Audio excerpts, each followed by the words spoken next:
ਸੋ ਸਵਾਗਤ ਹੈ ਜੀ ਇੱਕ ਵਾਰ ਫਿਰ ਆਪ ਸਭ ਦਾ ਅੱਜ ਦੇ ਇਸ ਰਿਲੀਜੀਅਸ ਸੈਗਮੈਂਟ ਵਿੱਚ। ਪਿਛਲੇ 3 ਹਫ਼ਤਿਆਂ ਤੋਂ ਅਸੀਂ ਤੁਹਾਡੇ ਨਾਲ ਗੁਰਬਾਣੀ ਇਸ ਜਗ ਮੇਂ ਚਾਨਣ ਸੀਰੀਜ਼ ਦੇ ਵਿੱਚ ਉਹਨਾਂ ਮਹੱਤਵਪੂਰਨ ਵਿਸ਼ਿਆਂ 'ਤੇ ਗੱਲਬਾਤ ਕੀਤੀ ਜਿਨ੍ਹਾਂ ਬਾਰੇ ਬਹੁਤ ਸਾਰੇ ਭੁਲੇਖੇ ਨੇ, ਬਹੁਤ ਸਾਰੇ ਸ਼ੰਕਾਵਾਂ ਨੇ। ਇਸ ਪ੍ਰੋਗਰਾਮ ਦਾ ਮਕਸਦ ਇਹੀ ਹੈਗਾ ਸੀ ਕਿ ਜਿਹੜੇ ਆਲੇ ਦੁਆਲੇ ਜੋ ਸਾਡੇ ਖਾਸ ਤੌਰ 'ਤੇ ਨੌਜਵਾਨ ਪੀੜ੍ਹੀ ਦੇ ਵਿੱਚ ਇਹ ਸਵਾਲ ਹਨ, ਉਹਨਾਂ ਦਾ ਗੁਰਬਾਣੀ ਅਨੁਸਾਰ ਕੀ ਜਵਾਬ ਹੈ ਉਸ ਨੂੰ ਲੈ ਕੇ ਹਾਜ਼ਰ ਹੋ ਸਕੀਏ। ਜੀਵਨ ਦੀ ਕੀ ਮੰਜ਼ਿਲ ਹੈ? ਅਸੀਂ ਜੋ ਕੁਝ ਕਰਦੇ ਹਾਂ, ਅਸੀਂ ਦੁਨਿਆਵੀ ਤੌਰ 'ਤੇ ਜੋ ਕੁਝ ਕਰਦੇ ਹਾਂ, ਸਾਡਾ ਇੱਕ ਮੁਕਾਮ ਹੁੰਦਾ ਹੈ, ਮਾਇਆ ਕਮਾਣੀ ਜਾਂ ਕਿਸੇ ਮੁਕਾਮ ਤੱਕ ਪਹੁੰਚਣਾ। ਪਰ ਸਪਿਰਚੁਅਲਿਟੀ ਦੀ ਜਦੋਂ ਅਸੀਂ ਗੱਲ ਕਰਨੇ ਆ, ਗੁਰੂ ਸਾਹਿਬ ਨੇ ਸਾਨੂੰ ਗੁਰਬਾਣੀ ਦਾ ਸਹਾਰਾ ਕਿਉਂ ਦਿੱਤਾ? ਇਹੀ ਮਕਸਦ ਸੀ ਕਿ ਅਸੀਂ ਜੀਵਨ ਮੁਕਤ ਹੋ ਸਕੀਏ, ਭਰਮ ਭੁਲੇਖਿਆਂ 'ਚੋਂ ਬਾਹਰ ਨਿਕਲ ਕੇ, ਕਰਮ ਕਾਂਡਾਂ 'ਚੋਂ ਬਾਹਰ ਨਿਕਲ ਕੇ ਇੱਕ ਐਸਾ ਜੀਵਨ ਬਣਾ ਸਕੀਏ ਜਿਸ ਵਿੱਚ ਕਿ ਅਸੀਂ ਖੁਸ਼ ਹੋ ਸਕੀਏ, ਖੁਸ਼ ਰਹਿ ਸਕੀਏ ਅਤੇ ਨਾਲ ਹੀ ਅੰਦਰੋਂ ਪੀਸਫੁਲ ਰਹਿ ਸਕੀਏ। ਪਰ ਅੱਜ ਬਹੁਤ ਚਿੰਤਾਵਾਂ ਨੇ ਸਾਨੂੰ ਘੇਰਿਆ ਹੋਇਆ ਹੈ। ਅੰਦਰ ਅਸੀਂ ਸੰਤੁਸ਼ਟ ਨਹੀਂ ਹਾਂ, ਅਸੀਂ ਅੰਦਰੋਂ ਠਹਿਰੇ ਹੋਏ ਨਹੀਂ ਹਾਂ। ਕਿਸ ਤਰੀਕੇ ਨਾਲ ਇਹ ਗੁਰਬਾਣੀ ਦਾ ਸਹਾਰਾ ਲੈ ਕੇ ਅਸੀਂ ਜੀਵਨ ਮੁਕਤ ਹੋਣਾ ਹੈ, ਆਓ ਇਸ ਸੰਬੰਧ ਵਿੱਚ ਜਾਣਕਾਰੀ ਲੈਣੇ ਡਾਕਟਰ ਹਰਬੰਸ ਸਿੰਘ ਕੰਡੋਲਾ ਤੋਂ। ਜੈ ਆਨੰਦ ਡਾਕਟਰ ਸਾਹਿਬ, ਵਾਹਿਗੁਰੂ ਜੀ ਕਾ ਖਾਲਸਾ, ਵਾਹਿਗੁਰੂ ਜੀ ਕੀ ਫਤਿਹ ਜੀ। ਹਰਪ੍ਰੀਤ ਜੀ, ਜਿਸ ਤਰ੍ਹਾਂ ਜੀ ਨੇ ਦੱਸਿਆ, ਅੱਜ ਦਾ ਆਪਣਾ ਟੌਪਿਕ ਜਿਹੜਾ ਗੁਰਮਤਿ ਅਨੁਸਾਰ ਜੀਵਨ ਮੁਕਤ ਕੌਣ ਹੈ। ਜਿਸ ਤਰ੍ਹਾਂ ਆਪ ਜੀ ਨੇ ਗੱਲ ਕੀਤੀ ਕਿ ਪਿਛਲੇ 8-9 ਹਫ਼ਤਿਆਂ ਤੋਂ ਜੋ ਗੁਰਮਤਿ ਦੇ ਮੁੱਢਲੇ ਸਿਧਾਂਤਾਂ ਦੀ ਆਪਾਂ ਵਿਚਾਰ ਕਰਦੇ ਆ ਰਹੇ ਹਾਂ, ਅਤੇ ਉਹ ਕਰਦਿਆਂ ਹੈ ਵੀ ਇੱਕ ਡੈਫੀਨਿਟਲੀ ਮਨ ਦੇ ਵਿੱਚ ਇੱਕ ਸਵਾਲ ਜ਼ਰੂਰ ਉੱਠਦਾ ਹੈਗਾ ਜੀ ਕਿ ਧਰਮ ਦੀ ਦੁਨੀਆ ਅੰਦਰ ਮਨੁੱਖ ਦੀ ਫਿਰ ਮੰਜ਼ਿਲ ਕੀ ਹੈ। ਰਾਈਟ, ਅਸੀਂ ਕੀ ਪਾਉਣਾ ਚਾਹੁੰਦੇ ਹਾਂ ਇਸ ਜੀਵਨ ਦੇ ਵਿੱਚ, ਅਸੀਂ ਕਿੱਥੇ ਪਹੁੰਚਣਾ ਚਾਹੁੰਦੇ ਹਾਂ, ਠੀਕ ਹੈ ਨਾ। ਜਦੋਂ ਇਸ ਦੀ ਵਿਚਾਰ ਕਰਦੇ ਹਾਂ ਵੀ ਇਹਦਾ ਜਿਹੜਾ ਆਟੋਮੈਟਿਕਲੀ ਨਾ ਮਨ 'ਚ ਇੱਕ ਜਵਾਬ ਆ ਜਾਂਦਾ ਹੈ ਕਿ ਜੀਵਨ ਮੁਕਤ, ਬਈ ਇੱਕ ਸਿੱਖ ਦੀ, ਇੱਕ ਮਨੁੱਖ ਦੀ ਮੰਜ਼ਿਲ ਹੈ ਜੀ, ਉਹ ਜੀਵਨ ਮੁਕਤ। ਅੱਜ ਅਸੀਂ ਗੁਰਮਤਿ ਦੇ ਸਿਧਾਂਤ ਦੇ ਆਧਾਰ 'ਤੇ ਜਾਣਨਾ ਚਾਹਾਂਗੇ ਕਿ ਜੀਵਨ ਮੁਕਤ ਕੌਣ ਹੈ ਜੀ। ਅੱਛਾ, ਬਾਣੀ ਹਰਪ੍ਰੀਤ ਜੀ, ਬਾਣੀ ਸੁਖਮਣੀ ਦੇ ਵਿੱਚ ਨਾ ਅਸ਼ਟਪਦੀ 9 ਅਤੇ ਉਹਦੇ 'ਚ ਪਦਾ 7 ਦੇ ਵਿੱਚ ਗੁਰੂ ਪਾਤਸ਼ਾਹ ਨੇ ਜੀਵਨ ਮੁਕਤ ਕੌਣ ਹੈ ਉਹਦੀ ਇੱਕ ਪਰਿਭਾਸ਼ਾ ਥੋੜ੍ਹੀ ਜਿਹੀ ਦਿੱਤੀ ਹੈਗੀ। ਅੱਛਾ ਜੀ। ਅੱਛਾ, ਗੁਰੂ ਸਾਹਿਬ ਕਹਿੰਦੇ ਨੇ ਉਹਦੇ 'ਚ ਪ੍ਰਭ ਕੀ ਆਗਿਆ ਆਤਮ ਹਿਤਾਵੈ, ਜੀਵਨ ਮੁਕਤ ਸੋ ਕਹਾਵੈ। ਆਤਮ ਹੁੰਦਾ ਹੈਗਾ ਆਪਣੀ ਸੋਚ ਅੰਦਰ, ਕੌਨਸ਼ੀਅਸ ਅੰਦਰ ਜੀ, ਹਿਤਾਵੇ ਹੁੰਦਾ ਅੰਦਰ ਵਸਾ ਲੈਣਾ, ਸੱਚ ਨੂੰ ਅੰਦਰ ਵਸਾ ਲੈਣਾ, ਇੰਟਰਨਲਾਈਜ਼ ਕਰ ਲੈਣਾ। ਓਕੇ, ਜੀਵਨ ਦੀਆਂ ਸਾਰੀਆਂ ਹੀ, ਇਹਦਾ ਭਾਵ ਅਰਥ ਜਿਹੜਾ ਹੈਗਾ ਪ੍ਰਭ ਕੀ ਆਗਿਆ ਆਤਮ ਹਿਤਾਵੇ ਜੀਵਨ ਮੁਕਤ ਸੋ ਕਹਾਵੈ, ਇਹਦਾ ਜਿਹੜਾ ਭਾਵ ਅਰਥ ਹੈ ਨਾ ਲਾਈਨਾਂ ਦਾ, ਉਹ ਇਹ ਹੈਗਾ ਕਿ ਜੀਵਨ ਦੀਆਂ ਸਾਰੀਆਂ ਸਮਾਜਿਕ, ਧਾਰਮਿਕ, ਪਰਿਵਾਰਕ ਜ਼ਿੰਮੇਵਾਰੀਆਂ ਨਿਭਾਉਂਦਿਆਂ ਜੀ ਅਸੀਂ ਗੁਰੂ ਦੀ ਮੱਤ, ਗੁਰੂ ਦਾ ਗਿਆਨ, ਡਿਵਾਈਨ ਵਿਜ਼ਡਮ ਲੈ ਕੇ ਜੋ ਅਸੀਂ ਕਥਾ, ਕੀਰਤਨ, ਖੰਡ ਪਾਠ ਵਗੈਰਾ ਕਰਦੇ ਹਾਂ ਨਾ, ਅਸੀਂ ਉਹ ਡਿਵਾਈਨ ਵਿਜ਼ਡਮ ਇਨਫੋਰਮੇਸ਼ਨ ਹੀ ਲੈਂਦੇ ਹੈਗੇ ਜੀ। ਉਹ ਲੈ ਕੇ ਰਾਹੀਂ ਰੱਬੀ ਗੁਣਾਂ ਦੀ ਸਾਂਝ ਅਸੀਂ ਪਾ ਕੇ ਜੀਵਨ ਅੰਦਰ ਉਹ ਰੱਬੀ ਗੁਣਾਂ ਨੂੰ ਧਾਰਨ ਕਰਕੇ ਅਸੀਂ ਕੁਦਰਤ ਦੇ ਅਟੱਲ ਰੱਬੀ ਨਿਯਮ ਅੰਦਰ, ਭਾਣੇ ਅੰਦਰ ਚੱਲਦੇ ਹਾਂ, ਅਸੀਂ ਇਨਰ ਪੀਸ, ਹੈਪੀਨੈਸ, ਖੁਸ਼ੀਆਂ, ਖੇੜਾ, ਆਨੰਦ, ਸਦਾ ਆਨੰਦ ਰਹਿ ਦਿਨ ਰਾਤੀ ਵਾਲੀ ਗੱਲ ਅਸੀਂ ਦਸ਼ਾ ਜਿਹੜੀ ਹੈਗੀ, ਕਿਸੇ ਵੀ ਚਿੰਤਾ, ਸਟ੍ਰੈਸ, ਵਰੀ ਫਰੀ ਜੀਵਨ ਜਿਉਂਦਿਆਂ ਇਸੇ ਜਨਮ ਅੰਦਰ ਸਵਰਗ ਪੈਦਾ ਕਰਨਾ, ਇਹ ਜੀਵਨ ਮੁਕਤ ਕਹਾਉਂਦਾ ਹੈਗਾ। ਬੇਗਮਪੁਰਾ ਸ਼ਹਿਰ, ਇਸੇ ਦੁਨੀਆ ਦੇ ਵਿੱਚ ਅਸੀਂ ਇਸੇ ਜੀਵਨ ਦੇ ਵਿੱਚ ਹੀ ਕ੍ਰੀਏਟ ਕਰਨਾ, ਇਸੇ ਨੂੰ ਗੁਰੂ ਪਾਤਸ਼ਾਹ ਜੀਵਨ ਮੁਕਤ ਕਹਿੰਦੇ ਆ। ਐਸਾ ਜੀਵਨ ਹਰ ਕੋਈ ਜੀ ਸਕਦਾ ਹੈ। ਉਹਦੀ ਇੱਕ ਕੰਡੀਸ਼ਨ ਹੈ, ਇਹ ਬੜੀ ਇੰਪੋਰਟੈਂਟ ਗੱਲ ਹੈ ਸਮਝਣ ਲਈ, ਕਿ I have to do it myself. ਇਹ ਜਿਹੜਾ ਬੇਗਮਪੁਰਾ ਕ੍ਰੀਏਟ ਕਰਨਾ ਨਾ, ਰਾਈਟ, ਇਹ ਮੈਨੂੰ ਖੁਦ ਕ੍ਰੀਏਟ ਕਰਨਾ ਪੈਣਾ ਜੀ। ਗੁਰੂ ਨੇ ਤਾਂ ਸਾਨੂੰ ਸੱਚਾ ਗਿਆਨ ਦੇਣਾ ਜੀ, ਡਿਵਾਈਨ ਵਿਜ਼ਡਮ ਦੇਣੀ ਹੈ, ਉਹ ਗੁਣਾਂ ਦਾ ਖਜ਼ਾਨਾ ਨੇ, ਗੁਣਾਂ ਨੂੰ ਧਾਰਨ ਕਰਨ ਦੀ ਪ੍ਰੇਰਣਾ ਦੇਣੀ ਹੈ। ਗੁਰੂ ਨੇ ਇੱਕ ਪਾਥ ਕ੍ਰੀਏਟ ਕਰ ਦਿੱਤਾ ਹੈ, ਉਸ ਉੱਪਰ ਚੱਲਣਾ ਅਸੀਂ ਖੁਦ ਹੈ ਜੀ। ਇਹ ਹਰ ਮਨੁੱਖ ਨੇ ਉਸ ਉੱਪਰ ਚੱਲਣਾ ਅਸੀਂ ਖੁਦ ਹੈਗਾ। ਜਿਵੇਂ ਸੂਰਜ ਦਾ ਜਿਹੜੀ ਲਾਈਟ ਆ ਨਾ, ਉਹ ਹਮੇਸ਼ਾ ਪੈਂਦੀ ਹੈ, ਸਭ 'ਤੇ ਪੈਂਦੀ ਹੈ। ਠੀਕ, ਹੁਣ ਜੇ ਮੈਂ ਆਪਣੇ ਵਿੰਡੋਜ਼ ਬੰਦ ਕਰਕੇ, ਕਰਟਨ ਡਰੋਪ ਕਰਕੇ, ਹਨੇਰੇ ਵਿੱਚ ਬੈਠ ਕੇ ਜਿਉਣਾ ਪਸੰਦ ਕਰਾਂ, ਇਹ ਮੇਰੀ ਚੁਆਇਸ ਹੈ। ਬਿਲਕੁਲ ਸੂਰਜ ਦਾ ਕਸੂਰ ਨਹੀਂ ਇਹਦੇ 'ਚ। ਗੁਰਮਤਿ ਦਾ ਜਿਹੜਾ ਗਿਆਨ ਦਾ ਜਿਹੜਾ ਚਾਨਣ ਗੁਰੂ ਸਾਹਿਬ, ਉਹ ਤਾਂ ਹਮੇਸ਼ਾ ਹੀ ਵਰਸਦਾ ਹੈ, ਸਾਡੇ ਪਾਸ ਹੈ, ਪਰ ਅਸੀਂ ਉਹਨੂੰ ਲੈਣਾ ਜਾਂ ਨਾ ਲੈਣਾ, ਐਕਸੈਪਟ ਕਰਨਾ, ਆਪਣੇ ਸੰਸਕਾਰ ਬਦਲਨੇ, ਇਹ ਸਾਡੀ ਆਪਣੀ ਮਰਜ਼ੀ ਹੈ। I have to create my own ਸੰਸਕਾਰ ਜਿਹੜੇ ਜੀ। ਹੈਗੇ ਨਾ, ਜਦੋਂ ਉਹ ਸੰਸਕਾਰ ਕ੍ਰੀਏਟ ਕਰਦੇ ਆ, bring that into action, that create my destiny, ਠੀਕ। ਕਿ ਆਪਣੀ ਕਿਸਮਤ ਅਸੀਂ ਆਪ ਘੜਨੀ ਹੈ। ਹੁਣ ਇਸੇ ਪਦੇ ਦੇ ਵਿੱਚ, ਸੋ ਉਹਦਾ ਅਰਥ ਇਹ ਹੈਗਾ, ਤੇ ਇਸੇ ਪਦੇ ਦੇ ਵਿੱਚ ਜਿਹੜੀਆਂ ਹੋਰ ਲਾਈਨਾਂ ਨੇ, ਗੁਰੂ ਸਾਹਿਬ ਨੂੰ ਕਹਿੰਦੇ ਨੇ ਵੀ ਜਦੋਂ ਅਸੀਂ ਐਸੀ ਸੋਚ ਬਣਾ ਲੈਂਦੇ ਹਾਂ, ਸੁਰਤ ਉੱਚੀ ਕਰ ਲੈਂਦੇ ਹਾਂ, ਤੇ ਫਿਰ ਉਹ ਮਨੁੱਖ ਦਾ ਜੀਵਨ ਕੈਸਾ ਬਣ ਜਾਂਦਾ ਹੈ। ਇਹਦੀ ਪਰਿਭਾਸ਼ਾ ਇਸ ਪਦੇ ਵਿੱਚ ਗੁਰੂ ਸਾਹਿਬ ਨੇ ਥੋੜ੍ਹੀ ਜਿਹੀ ਕੀਤੀ ਹੈ ਜੀ। ਅੱਗੇ ਗੁਰੂ ਸਾਹਿਬ ਕਹਿੰਦੇ ਨੇ ਇਹਦੇ 'ਚ, ਤੈਸਾ ਹਰਖ ਤੈਸਾ ਉਸ ਸੋਗ, ਸਦਾ ਆਨੰਦ ਤੇ ਨਹੀਂ ਬਿਓ। ਕਿਉਂਕਿ ਹਰਖ ਹੁੰਦਾ ਖੁਸ਼ੀ, ਖੇੜਾ, ਸੋਗ ਹੁੰਦਾ ਗਮੀ, ਦੁੱਖ, ਵਿਯੋਗ ਹੁੰਦਾ ਵਿਛੋੜਾ ਜੀ। ਇਸ ਦਾ ਭਾਵ ਅਰਥ ਇਹ ਹੈ ਹਰਪ੍ਰੀਤ ਜੀ, ਜਦੋਂ ਅਸੀਂ ਗੁਰੂ ਦੇ ਦੱਸੇ ਦਰਸਾਏ ਮਾਰਗ ਤੇ ਜਿਉਂਦੇ ਹਾਂ, ਜੀ। ਗੁਰੂ ਦੀ ਮੱਤ ਲੈ ਕੇ ਜਿਉਂਦੇ ਹਾਂ, ਤਾਂ ਅਸੀਂ ਦੁੱਖ ਸੁੱਖ, ਖੁਸ਼ੀ ਗਮੀ ਤੋਂ ਅਸੀਂ, ਸਾਡਾ ਜੀਵਨ ਹੈ, ਅਸੀਂ ਤੋਂ ਉੱਪਰ ਉੱਠ ਚੜ੍ਹਦੇ ਹਾਂ ਜੀ। ਸਾਨੂੰ ਫਿਰ ਸਮਝ ਆ ਜਾਂਦੀ ਹੈ ਕਿ ਇਸ ਸੰਸਾਰ ਅੰਦਰ ਜਿਉਂਦਿਆਂ ਦੁੱਖ ਸੁੱਖ, ਖੁਸ਼ੀਆਂ, ਮੁਸੀਬਤਾਂ, ਸਾਨੂੰ ਜਿਹੜੇ ਜੀਵਨ ਦੇ ਚੈਲੰਜਸ ਨੇ ਉਹ ਆਣੇ ਹੀ ਆਣੇ ਨੇ। ਹੁਣ ਦੇਖੋ, ਕਿਤੇ ਸੁਨਾਮੀ ਆਂਦੀ ਹੈਗੀ ਆ, ਕਿਤੇ ਹਰੀਕੇਨ ਆਂਦਾ ਹੈ, ਕਿਤੇ ਫਲੱਡਸ ਆ ਜਾਂਦੇ ਨੇ, ਕੋਈ ਪਰਿਵਾਰ ਦਾ ਜੀਵ ਬਿਮਾਰ ਹੋ ਜਾਂਦਾ ਹੈਗਾ, ਕੋਈ ਬਿਜ਼ਨਸ 'ਚ ਘਾਟਾ ਪੈ ਜਾਂਦਾ, ਨੁਕਸਾਨ ਪੈ ਹੋ ਜਾਂਦਾ। ਇਹ ਕੁਦਰਤ ਦਾ ਅਟੱਲ ਨਿਯਮ ਹੈ ਜੀ। ਗੁਰੂ ਪਾਤਸ਼ਾਹ ਇਸ ਤਰ੍ਹਾਂ ਹੀ ਸਮਝਾਉਂਦੇ ਨੇ ਕਿ ਦੇਖੋ, ਦੁੱਖ ਸੁੱਖ ਦੋਇਦਾਰ ਕੱਪੜੇ ਪਹਿਰੇ ਜਾਏ ਮਨੁੱਖ, ਇਹ ਜੀਵਨ ਦੀਆਂ ਸਿਚੁਏਸ਼ਨਸ ਹੁੰਦੀਆਂ ਨੇ ਜੀ। ਤੇ ਇਸ ਨੂੰ ਗੁਰੂ ਸਾਹਿਬ ਨੇ ਸਾਨੂੰ ਗੁਰੂ ਦੀ ਮੱਤ ਰਾਹੀਂ ਐਮਪਾਵਰ ਕੀਤਾ ਕਿ ਅਸੀਂ ਇਹਨਾਂ ਸਾਰੀਆਂ ਸਿਚੁਏਸ਼ਨ ਦਾ ਹੱਸਦੇ ਖੇਡਦੇ ਮੁਕਾਬਲਾ ਕਰ ਸਕੀਏ, ਡੀਲ ਕਰ ਸਕੀਏ। ਹੁਣ ਕਬੀਰ ਪਾਤਸ਼ਾਹ ਇਹਦੇ ਵਿੱਚ ਹੀ ਬੜਾ ਕਮਾਲ ਦੀ ਸਾਨੂੰ ਐਗਜ਼ਾਮਪਲ ਦਿੰਦੇ ਨੇ ਰੋਜ਼ਾਨਾ ਜੀਵਨ ਦੇ ਵਿੱਚ। ਜੀ। ਉਹ ਕਹਿੰਦੇ ਨੇ, ਸੰਪੇ ਦੇਖ ਨਾ ਹਰਖੀਏ, ਵਿਪਤ ਦੇਖ ਨਾ ਰੋਏ, ਜੋ ਸੰਪੇ ਤਿਉ ਵਿਪਤ ਹੈ, ਬਿਦ ਨੇ ਲਿਖਿਆ ਸੋ ਹੋਏ। So this is a very logical and very practical. ਕਹਿ ਰਹੇ ਨੇ ਕਿ ਚੰਗਾ ਮਾੜਾ ਸਮਾਂ ਜੀਵਨ ਅੰਦਰ ਆ ਹੀ ਜਾਂਦਾ, ਇਹ ਕੁਦਰਤ ਦਾ ਨਿਯਮ ਹੈ ਜੀ। ਖੁਸ਼ੀਆਂ ਆ ਗਈਆਂ ਤੇਰੇ ਕੋਲ, ਤਾਂ ਉਹ ਕਹਿੰਦੇ ਨੇ ਹੰਕਾਰੀ ਨਾ ਬਣੀ, ਹੈ ਨਾ। ਇਹ ਨਾ ਹੋਵੇ ਤੇ ਖੁਸ਼ੀਆਂ ਆਈਆਂ ਤੂੰ ਰੱਬ ਨੂੰ ਹੀ ਭੁੱਲ ਜਾਵੇਂ। ਜੀ। ਮੁਸੀਬਤਾਂ ਆਈਆਂ ਨੇ ਤਾਂ ਢੇਰੀ ਨਹੀਂ ਢਾਉਣੀ, ਹੈ ਨਾ। ਸਟੇਬਲ ਕਾਮ ਰਹਿੰਦੇ ਸਿਚੁਏਸ਼ਨ ਦਾ ਅਸੀਂ ਸਾਹਮਣਾ ਕਰ ਸਕਦੇ ਹੈਗੇ ਹਾਂ। ਸੋ ਇਹ ਸਪਿਰਚੁਅਲ ਐਮਪਾਵਰਮੈਂਟ ਜਿਹੜੀ ਹੈਗੀ ਆ, ਇਹ ਸਾਨੂੰ ਗੁਰਮਤਿ ਦੇ ਸਿਧਾਂਤਾਂ ਦੇ ਵਿੱਚੋਂ ਮਿਲਦੀ ਆ। ਇਸੇ ਨੂੰ ਸਹਿਜ ਅਵਸਥਾ ਆਖਦੇ ਨੇ, ਇਸੇ ਨੂੰ ਜੀਵਨ ਮੁਕਤ ਗੁਰੂ ਸਾਹਿਬ ਨੇ ਆਖਿਆ ਹੈਗਾ ਜੀ। ਸੋ ਅੱਗੇ ਗੁਰੂ ਸਾਹਿਬ ਕਹਿੰਦੇ ਨੇ, ਤੈਸਾ ਸਵਰਨ ਤੈਸੀ ਉਸ ਮਾਟੀ, ਤੈਸਾ ਅੰਮ੍ਰਿਤ ਤੈਸੀ ਬਿਖ ਕਾਟੀ। ਸਵਰਨ ਹੁੰਦਾ ਸੋਨਾ। ਜੀ। ਹੁਣ ਹਰਪ੍ਰੀਤ ਜੀ, ਜੇ ਇਸ ਦੇ ਅਸੀਂ ਆਪਾਂ ਅੱਗੇ ਵੀ ਗੱਲ ਕੀਤੀ ਸੀ ਵੀ ਜੇ ਅਸੀਂ ਇਸ ਦੇ ਲਿਟਰਲ ਮੀਨਿੰਗ ਕੱਢਾਂਗੇ ਤਾਂ ਅਸੀਂ ਇਹ ਕਹਿ ਦੇਵਾਂਗੇ ਕਿ ਜੀਵਨ ਮੁਕਤ ਦੀ ਸੋਚ ਵਾਲਾ, ਜਿਸ ਨੇ ਐਸੀ ਸੋਚ ਹੈ ਜਿਸ ਦੀ, ਉਸ ਨੂੰ ਸੋਨਾ ਤੇ ਗੁਰਮੁਖ ਨੂੰ ਸੋਨਾ ਤੇ ਮਿੱਟੀ ਬਰਾਬਰ ਨੇ। ਅਸੀਂ ਐਸੀ ਕਥਾ ਕਰਕੇ ਅੱਗੇ ਲੰਘ ਜਾਵਾਂਗੇ, ਸੰਗਤਾਂ ਦੇ ਪੱਲੇ ਕੁਛ ਨਹੀਂ ਪੈਣਾ। ਨਾ ਹੀ ਇਹ ਲੌਜੀਕਲ ਆ, ਨਾ ਹੀ ਇਹ ਪ੍ਰੈਕਟੀਕਲ ਆ ਕਿ ਸੋਨਾ ਕੌਣ ਸੁੱਟਦਾ ਫਿਰਦਾ ਹੈ ਨਾ। ਸੋ ਸਾਨੂੰ ਇਹਦਾ ਮਤਲਬ ਇਹ ਹੈ ਕਿ ਸਾਨੂੰ ਇਹਦਾ ਭਾਵ ਅਰਥ ਲੈਣਾ ਪਏਗਾ, ਠੀਕ ਹੈ। ਸੋ ਭਾਵ ਅਰਥ ਇਹਦਾ ਇਹ ਹੈਗਾ ਕਿ ਉਸ ਮਨੁੱਖ ਨੇ ਜਿਸ ਨੇ ਗੁਰੂ ਦੇ ਮਾਰਗ ਤੇ ਚੱਲਣਾ ਸ਼ੁਰੂ ਕੀਤਾ, ਇਹ ਸਮਝ ਲਿਆ ਕਿ ਮੈਂ ਮਿਹਨਤ ਕਰਨੀ ਹੈ ਇਸ ਜਨਮ ਦੇ ਵਿੱਚ, ਬਿਜ਼ਨਸ ਕਰਨਾ, ਪੈਸਾ ਕਮਾਉਣਾ, ਧਰਮ ਦੀ ਕਿਰਤ ਮੈਂ ਕਰਨੀ ਹੈ।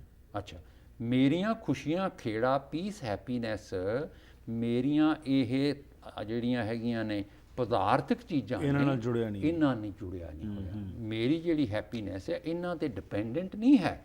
ਜੇ ਬਹੁਤਾ ਆ ਗਿਆ ਤਾਂ ਮੈਂ ਸ਼ੁਕਰਾਨਾ ਕਰ ਲੈਣਾ, ਜੇ ਥੋੜਾ ਹੈ ਤਾਂ ਚਿੰਤਾ ਨਹੀਂ ਹੈ, ਹੋਰ ਦੀ ਦੌੜ ਮੇਰੀ ਮੁੱਕ ਜਾਂਦੀ ਹੈ। ਮਨ ਅੰਦਰ ਇਸ ਨੂੰ ਕਹਿੰਦੇ ਸੰਤੋਖ ਆ ਜਾਂਦਾ ਹੈ। ਅੱਛਾ, ਉਹ ਕਿਉਂ?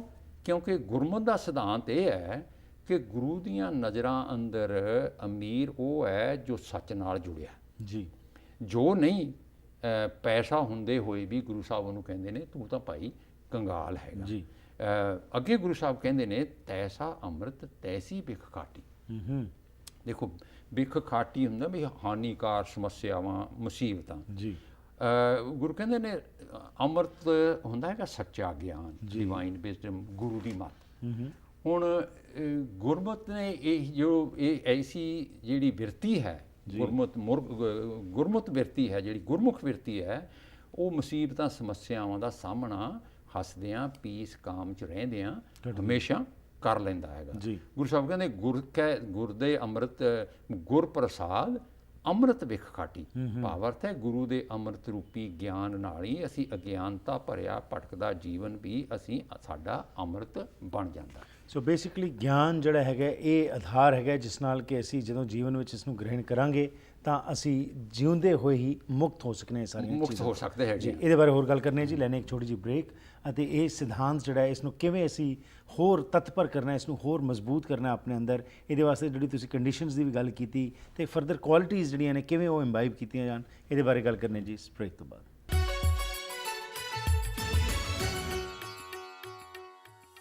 ਜੀਵਨ ਦੇ ਵਿੱਚ ਇਹ ਸਮੱਸਿਆਵਾਂ ਨਾਲ ਕਿਵੇਂ ਜੂਝਣਾ ਹੈ, ਗੁਰਬਾਣੀ ਸਾਨੂੰ ਕੀ ਉਪਦੇਸ਼ ਕਰਦੀ ਹੈ ਤੇ ਜਿਉਂਦੇ ਹੋਏ ਹੀ ਅਸੀਂ ਕਿਵੇਂ ਮੁਕਤ ਹੋਣਾ ਹੈ, ਆਓ ਇਸ ਬਾਰੇ ਹੋਰ ਜਾਣਕਾਰੀ ਲੈਣੇ ਡਾਕਟਰ ਹਰਬੰਸ ਸਿੰਘ ਕੰਡੋਲਾ ਜੀ ਤੋਂ।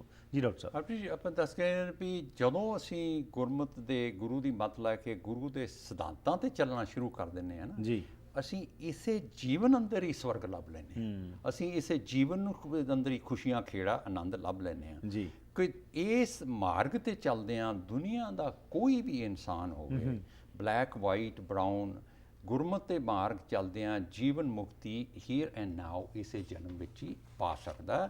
ਕੋਈ ਅਗਲੇ ਜਨਮ ਦੇ ਵਿੱਚ ਜੀਵਨ ਮੁਕਤੀ ਦੀ ਗੱਲ ਗੁਰਮਤਿ ਨਹੀਂ ਕਰਦੀ। ਜੀ। ਹੁਣ ਇੱਥੇ ਇੱਕ ਇੰਪੋਰਟੈਂਟ ਪੁਆਇੰਟ ਇਹ ਸਮਝਣ ਵਾਲਾ ਹੈਗਾ ਕਿ ਜੀਵਨ ਮੁਕਤ ਤੋਂ ਇਹ ਕਦੀ ਭਾਵ ਨਹੀਂ ਕਿ ਮੈਨੂੰ ਸਰੀਰਕ ਮੌਤ ਨਹੀਂ ਆਉਣੀ। ਜੀ। ਦੇਖੋ ਸਰੀਰਕ ਮੌਤ ਤੇ ਹਰ ਇੱਕ ਨੂੰ ਆਉਣੀ ਅਟਲ ਹੈ ਜੀ, ਹੈ ਨਾ, ਹਰ ਇੱਕ ਨੂੰ ਆਉਣੀ ਹੈ ਤੇ ਉਹਦਾ ਡਰ ਕਾਹਦਾ, ਤੇ ਹਰ ਇੱਕ ਨੂੰ ਆਉਣੀ ਹੈਗੀ ਆ। ਕੋਈ ਜੰਮਦਾ ਮਰ ਜਾਂਦਾ, ਕੋਈ 100 ਸਾਲ ਜਿਉਂਦਾ ਹੈਗਾ। ਇਹ ਗੁਰਮਤ ਦਾ ਲਾਅ ਆਫ ਨੇਚਰ ਹੈ, ਕੁਦਰਤ ਦਾ ਅਟਲ ਨਿਯਮ ਹੈ ਜੀ। ਪਰ ਮੈਂ ਇਸ ਜਨਮ ਅੰਦਰ ਹੀ ਆਤਮਕ ਮੌਤ ਤੇ ਨਹੀਂ ਮਰਨਾ। ਸਤਿਗੁਰ ਆਤਮਕ ਮੌਤ ਮਰਨ ਤੋਂ ਸਿੱਖ ਨੂੰ ਅਮਰ ਕਰ ਦਿੰਦੀ ਹੈ ਜੀ। ਹੁਣ ਦੇਖੋ ਇੱਥੇ ਆਪਾਂ ਨੂੰ ਸਮਝਣ ਦੀ ਲੋੜ ਹੈ ਕਿ ਆਤਮਕ ਮੌਤ ਦੀ ਮਰਨ ਦੀ ਕਨਸੈਪਟ ਸਮਝਣ ਦੀ ਲੋੜ ਹੈਗੀ ਹੈ। ਹੁਣ ਗੁਰਬਾਣੀ ਦਾ ਸਿਧਾਂਤ ਇਹ ਹੈਗਾ ਕਿ ਗੁਰੂ ਸਾਹਿਬ ਕਹਿੰਦੇ ਨੇ ਅਤ ਸੁੰਦਰ ਕੁਲੀਨ ਚਤਰ ਮੁਖ ਗਿਆਨੀ ਧਨਵੰਤ ਮਿਰਤਕ ਕਹੀਏ ਨਾਨਕਾ ਜੇ ਪ੍ਰੀਤ ਨਹੀਂ ਭਗਵਾਨ। ਤੂੰ ਜਿੰਨਾ ਵੀ ਸਿਆਣਾ ਹੋਵੇਂ, ਤੇਰੀ ਕਿੱਡੀ ਵੱਡੀ ਭਾਈ ਸਟੇਟਸ ਹੋਵੇ, ਡਿਗਰੀਆਂ ਹੋਣ, ਅਮੀਰ ਹੋਵੇਂ, ਜੇ ਤੂੰ ਗੁਰੂ ਤੋਂ ਟੁੱਟ ਗਿਆ ਹੈਗਾ ਨਾ, ਤੂੰ ਤੁਰਦੀ ਫਿਰਦੀ ਲਾਸ਼ ਹੈਗਾ ਇੱਥੇ ਹੀ ਜੀ। ਇਸੇ ਨੂੰ ਆਤਮਕ ਮੌਤ। ਸਰੀਰਕ ਤੌਰ ਤੇ ਤੂੰ ਤੁਰਿਆ ਫਿਰਦਾ ਤੇ ਆਤਮਕ ਮੌਤ ਤੇ ਤੂੰ ਮਰ ਗਿਆ ਹੈਗਾ ਜੀ। ਜੀਵਨ ਜੋ ਅਸੀਂ ਹਰ ਜੀ ਇਸੇ ਗੱਲ ਨੂੰ ਆਤਮਕ ਮੌਤ ਦੇ ਮਰਨ ਦੀ ਗੱਲ ਕਰੀਏ ਤਾਂ ਆਪਾਂ ਜੇ ਰੋਜ਼ਾਨਾ ਜੀਵਨ ਦੇ ਵਿੱਚੋਂ ਵੀ ਇੱਕ ਉਦਾਹਰਨ ਲੈ ਲਈਏ। ਹੁਣ ਇੱਕ ਦੇਖੋ ਪਰਿਵਾਰ ਹੈ, ਘਰ ਅੰਦਰ ਹਰ ਰੋਜ਼ ਜਿੱਥੇ ਕਲੇਸ਼ ਹੈ, ਸ਼ਰਾਬ ਪੀ ਕੇ ਉੱਥੇ ਕੁੱਟਮਾਰ ਹੁੰਦੀ ਹੈ, ਬੱਚਿਆਂ ਦੇ ਆਪਣਾ ਰਾਸਤਾ ਹੈਗਾ, ਪਤੀ ਪਤਨੀ ਦਾ ਆਪਣਾ ਰਾਸਤਾ ਹੈਗਾ, ਬਜ਼ੁਰਗਾਂ ਦੀ ਦੁਰਦਸ਼ਾ ਉੱਥੇ ਹੁੰਦੀ ਹੈ, ਬੇਈਮਾਨੀ ਦੀ ਕਮਾਈ ਹੈ, ਨਿੰਦਿਆ ਚੁਗਲੀ ਆ, ਦੂਸਰੇ ਦਾ ਹੱਕ ਮਾਰਨ ਤੇ ਅੱਖ ਰੱਖੀ ਫਿਰਦੇ ਹੈਗੇ ਨੇ, ਡਿਵੋਰਸ ਹੈ, ਬੱਚੇ ਰੁਲਦੇ ਫਿਰਦੇ ਨੇ। ਆਤਮਿਕ ਤੌਰ ਤੇ ਉਹ ਇਨਸਾਨ ਪਰਿਵਾਰ ਪੂਰੀ ਤਰ੍ਹਾਂ ਮਰ ਚੁੱਕਿਆ ਹੁੰਦਾ। ਪਰ ਇਹ ਆ ਵੀ ਸਰੀਰਕ ਤੌਰ ਤੇ ਭਾਵੇਂ ਉਹ ਕਿਸੇ ਨੂੰ ਗੱਲ ਨਾ ਆਉਣ ਦੇਣ ਜੀ, ਪਰ ਗੁਰਮਤਿ ਦੇ ਹਿਦਾਇਤਾਂ ਨਾਲ ਆਤਮਿਕ ਤੌਰ ਤੇ ਉਹ ਇੱਥੇ ਹੀ ਨਰਕ 'ਚ ਨੇ। ਠੀਕ। ਆਤਮਿਕ ਤੌਰ ਤੇ ਉਹ ਇਨਸਾਨ ਮਰ ਚੁੱਕਿਆ ਹੈਗਾ ਜੀ। ਹੁਣ ਇਸੇ ਨੂੰ ਕਬੀਰ ਸਾਹਿਬ ਬੜੀ ਪਾਵਰਫੁਲ ਗੱਲ ਕਹਿੰਦੇ ਹੈਗੇ ਨੇ ਕਿ ਕਬੀਰ ਕਹਿੰਦੇ ਨੇ, ਕਬੀਰ ਜਾ ਕਰ ਸਾਧ ਨ ਸੇਵੀਐ ਹਰ ਕੀ ਸੇਵਾ ਨਾਹੇ, ਤੇ ਕਰ ਮਰਹਟ ਸਾਰ ਕੇ ਭੂਤ ਵਸੈ ਤਿਨ ਮਾਹੇ। ਹੁਣ ਅਸੀਂ ਨਰਕ ਕਿੱਥੋਂ ਲੱਭਣ ਜਾਣਾ ਹੈਗਾ ਜੀ, ਹਨਾ, ਕਿਹੜੇ ਨਰਕ ਦੀ ਗੱਲ ਕਰਦੇ ਹੈਗੇ ਨੇ? ਕਹਿੰਦੇ ਵੀ ਜਿਸ ਘਰ ਜਿਸ ਦੇ ਹਿਰਦੇ ਅੰਦਰ ਪਰਮਾਤਮਾ ਦੇ ਗੁਣ, ਸਤਸੰਗ 'ਚ ਬੈਠ ਕੇ ਪਰਮਾਤਮਾ ਦੇ ਗੁਣ ਨਹੀਂ ਗਾਏ ਜਾਂਦੇ ਤੇ ਉਹ ਤੇ ਇੱਕ ਮਸਾਣਾ ਦੀ ਤਰ੍ਹਾਂ ਹੈਗੇ ਨੇ ਜੀ, ਉੱਥੇ ਤਾਂ ਭੂਸ ਵਸਦੇ ਨੇ। ਕਬੀਰ ਜੀ ਕਿੰਨੀ ਲਾਹਨਤ ਪਾਉਂਦੇ ਨੇ ਕਿ ਸੁਰਤ ਕਰਕੇ, ਬਿਹੇਵੀਅਰ ਕਰਕੇ ਤੂੰ ਜਾਨਵਰਾਂ ਤੋਂ ਵੀ ਭਾਈ ਥੱਲੇ ਗਿਰ ਗਿਆ।